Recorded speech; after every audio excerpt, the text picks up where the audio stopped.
Yo, YouTube, what's up with your boy? Sports and Fitness Rants. I'm back, guys. Click that like button.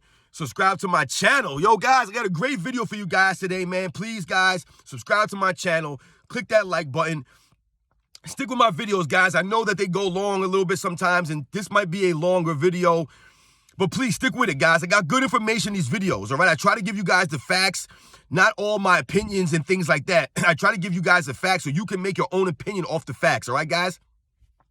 And in this video, I want to speak about Michael Jordan's leadership style and how Michael Jordan always took the blame and rarely took the credit.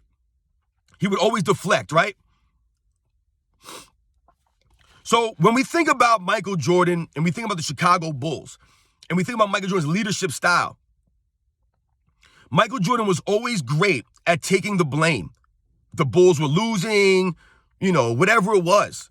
Things weren't going so good. Michael Jordan would take the blame, right? He was the leader of the team. And there were times where they would praise Michael Jordan and Michael Jordan would deflect it onto his teammates. He would praise Scottie Pippen. He would praise Horace Grant. He would praise Paxson. All these players, he would give them their just due.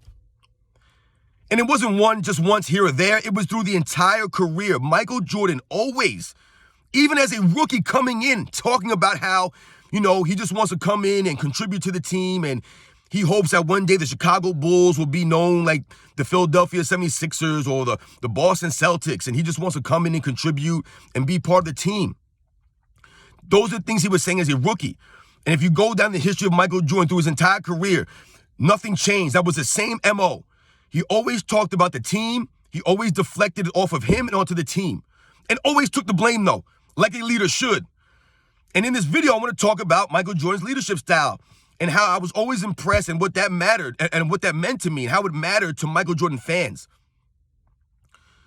So, guys, when we think of the Last Dance documentary, I like to bring up the Last Dance documentary in some of my videos because I felt like when they came out with that documentary, it allowed a lot of younger generational people who didn't grow up watching Michael Jordan, who didn't know about Michael Jordan, it allowed them a glimpse into things that a lot of us knew growing up, that we watched growing up. We knew about this stuff. Maybe we forgot about it and it refreshed our memories. But for a lot of people, they didn't know. So it gave them a chance to see what Michael Jordan was really about. And one of the things that people noticed in that documentary was Michael Jordan's leadership style. Now, I'm not going to go into his practices. I did a video on that already and how he built his team up in practice, through his mindset. I'm talking about his leadership style. As far as taking the blame and, blaming people and taking credit and not taking credit, things like that. Because a lot of times these days, specifically, guys will deflect blame or they'll make excuses. Michael Jordan never made excuses for anything, whatever it was. So what happened during the Last Dance documentary is you had people like a Scottie Pippen who got exposed, right? So Scottie Pippen was exposed in that video, and he was very, very upset about how he was portrayed. But basically what Scottie Pippen was upset about was the truth. He was upset about the truth being exposed. He was exposed as not being the leader of the Chicago Bulls. Like, he thinks people should recognize him as being one of the leaders or the leader of the Chicago Bulls. And he said that he thought that he was the leader of the Bulls. He was the real leader, he said.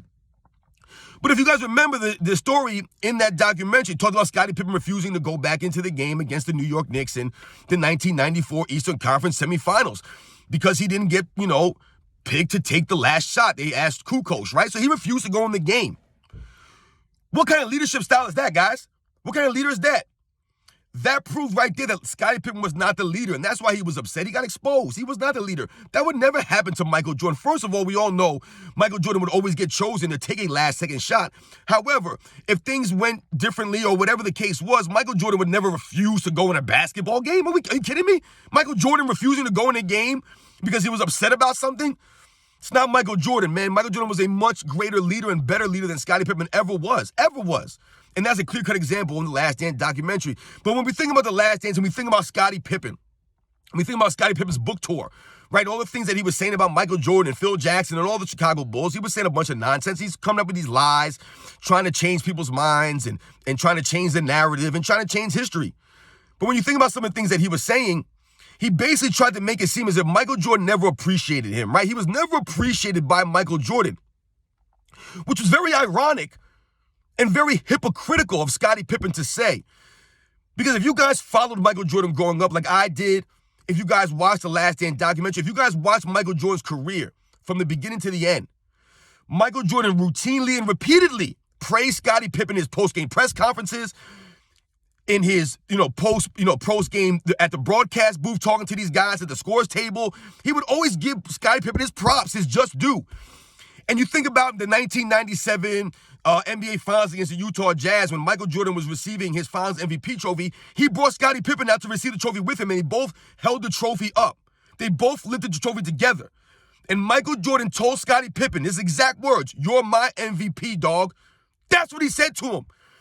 Michael Jordan called Scottie Pippen his MVP and said, "I'm going to keep the trophy, but you can have the car."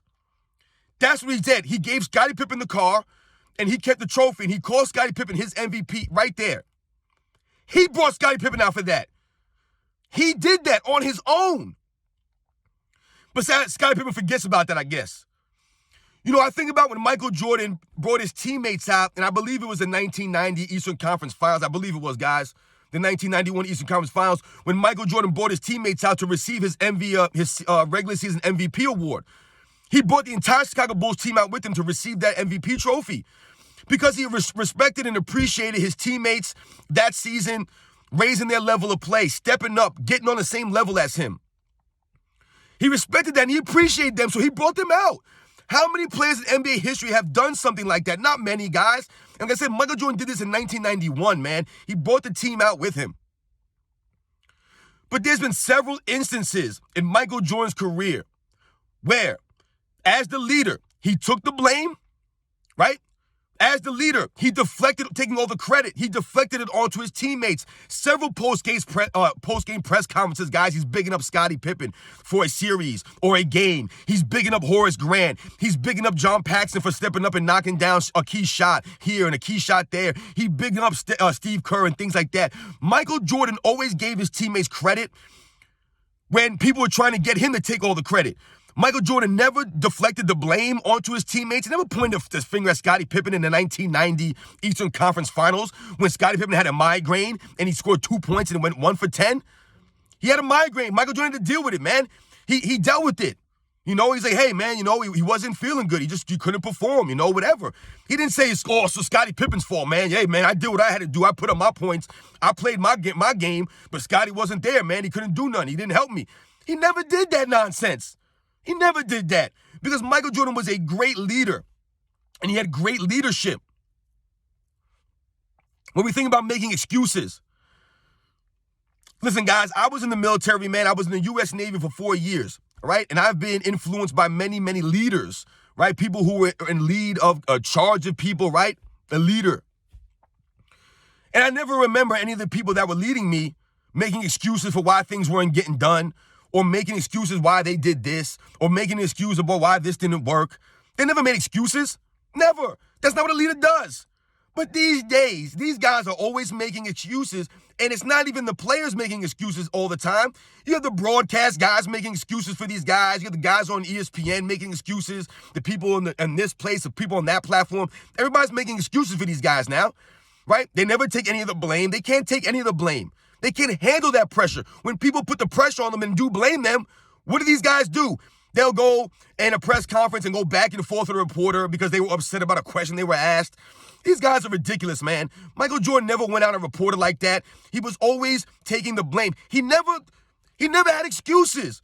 Michael Jordan never made excuses for why he was losing in 86, or why he lost in 87, or why they lost in 88, or why they got beat by the Pistons in 89. He never made excuses. He just put his head down and he kept grinding, man, and he kept pushing.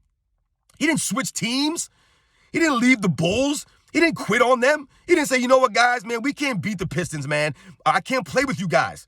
I'm out of here, man. He didn't say to Scottie Pippen in 1990, you know what, man, you're a punk, man. It's Scottie Pippen's fault, the reason why we lost his Game 7, man. It's Scottie. Go ask him why we lost. He didn't do any of that stuff. He didn't make that as an excuse. Oh, we lost, man, because Scottie wasn't 100%. If Scottie was 100%, we would have won. He didn't use these as excuses. He didn't use injuries. Oh, man, my knees were sore today, man. That's why we lost the series. I had a jammed toe. I'm dealing with some wrist pain. He never had excuses. He never came to a post-game press conference with a cast on, or came to the post-game press conference and immediately made it about an injury or made an excuse as to why they lost. If they lost, he took it on the chin like a man, like a leader. So I just want to shout out Michael Jordan, his leadership, never making excuses, never pointing the finger at his teammates, and never taking all the credit. Always giving his teammates their just due, whatever the situation was. Michael Jordan was a master at that. He always knew what to say, when to say it, how to deliver it. There was no hidden meanings behind Michael Jordan's statements. He meant what he said, and he said what he meant. And that's why a lot of us love and appreciated and respected Michael Jordan the same as his teammates did. Even though he was hard on them, they respected him. They respected his leadership. Because like I said, he protected them and kept them from dealing with all that nonsense, from people pointing the finger at them. Michael Jordan took that burden off of Scottie Pippen. He took that burden off of Horace Grant. So when people try to make it, or Scottie Pippen tries to make it seem as if Michael Jordan never appreciated him or he was never given his just due, it makes no sense. It's crazy. It is ironic that he would say these things when we remember growing up that Michael Jordan shielded Scottie Pippen from all this nonsense, all the blame, from people pointing the finger at him saying, why were you not helping Michael Jordan? Where were you at in this game? Where were you at in this series? Michael Jordan shielded him from that by taking all the blame, by never pointing the finger at these guys and always giving them their just due. So shout out to Michael Jordan, his incredible leadership, never making excuses, always taking the blame, never pointing the finger, man. And that's why we all loved and respected him and appreciated him, man, for who he was.